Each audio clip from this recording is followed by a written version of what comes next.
What is YouTube Red and what are its unintended consequences? Everything you need to know and some things you probably haven't thought of coming right up.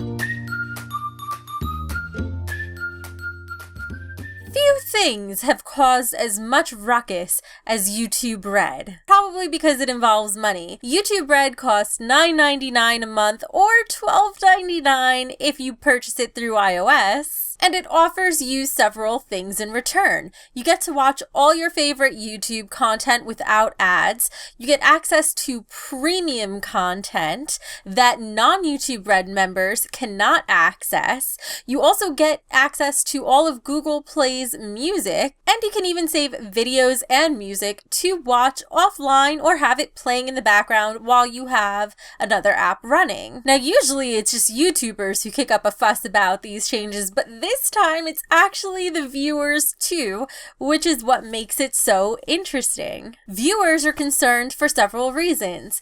They don't like the fact that now there's going to be premium content that only a certain segment of people on YouTube who pay for it can watch. They also wonder how this makes sense when so many people use ad block currently. And some of them, bless their hearts, are actually concerned that it's going to affect how YouTubers make money. Which, oh boy, do I have a few things to say about that. So let's talk about the basics before I get into the unintended consequences. First of all, I don't really blame YouTube for having to try to do this. Very few social media platforms are able to effectively monetize themselves. If you look at Twitter, they've been losing money for years and just laid off a percentage of their staff in order to keep going. Now, what makes YouTube unique, aside from the fact that it is the largest video platform out there, is that a lot of YouTubers have a significant audience, and that is an audience that people will pay money to reach. So companies and advertisers will pay money to get in front of your audience. Now, YouTube has traditionally had lower production value than television, although this has changed once money started getting involved. So pre-2010, 2011, when you couldn't monetize anything, it was mostly people just talking in front of a camera, not really very high production value. The problem, however, is that even as production values have increased, ad revenue has not. If you consider that many YouTubers have numbers to rival primetime television in terms of raw views, the amount that we get paid for ad revenue is significantly less, and by we I also mean YouTube, is significantly less than what traditional media does, often over a third less. Now, running all the servers to host all of these videos and all of this infrastructure isn't cheap, and YouTube needs a way, unlike some other social media platforms, to actually sustain itself. So it makes sense that Google has to look at other alternatives. As a content creator, it's very scary because many people, including myself, do YouTube full-time for a living. And when changes like this come about, we don't have a choice. We have to accept it or we have to leave. Which, by the way, is also what's going to lead to one of the creepy unintended consequences of this.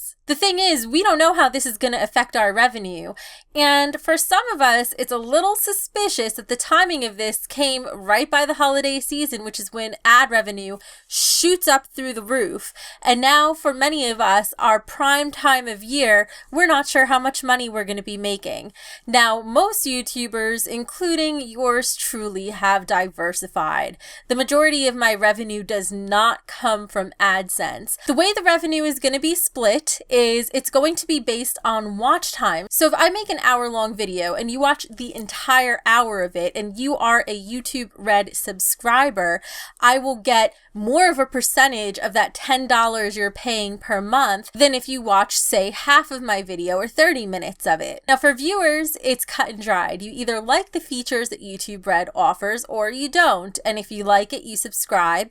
If you don't like it. And if you're unsure, there's a free 30-day trial. Now, one piece of advice that I cannot agree with that my fellow YouTubers have been recommending is that if you subscribe to YouTube Red, you don't have to see ads, which means we don't make any ad revenue. And a lot of YouTubers use that as their primary source or a very, very significant portion of their income. So they are actually encouraging people not to use the free trial and to either pay or not pay. I don't agree with that. I believe as a consumer, it behooves you to use that free trial and see if this is worth your money. And then if you still want to support a creator, donate to them directly. I mean, that is the best way to support us. That's why so many creators run Patreons and GoFundMes and whatever else. But now let's get to the unintended consequences. Perhaps the most interesting is whether or not you pay for YouTube Red by taking out your credit card. You will be paying for it directly or indirectly regardless. Because of this premium content that top YouTubers will be creating, it will be shifting their focus from their free content to work on this high production value, very time-consuming content. It means that if you don't pay for YouTube Red, and if you don't get to experience that premium content, you are paying because the free content is likely going to suffer. For this, I use the example of PewDiePie. Now, he just went out to LA for a month to film some of this premium content. For those of you who don't know, PewDiePie posts highly edited videos every day. He posts 2 of them. And in order to prepare for being away for that 1 month where he was still editing and recording videos while he was gone, it took him 8 months to record that 1 month of videos for his channel. And when he was done, he came back and he was burned out from all the work he did. Now tell me that if this continued happening, the work he provides for free isn't going to suffer. People are only human, and he's not going to want to disappoint people by not delivering that premium content as well.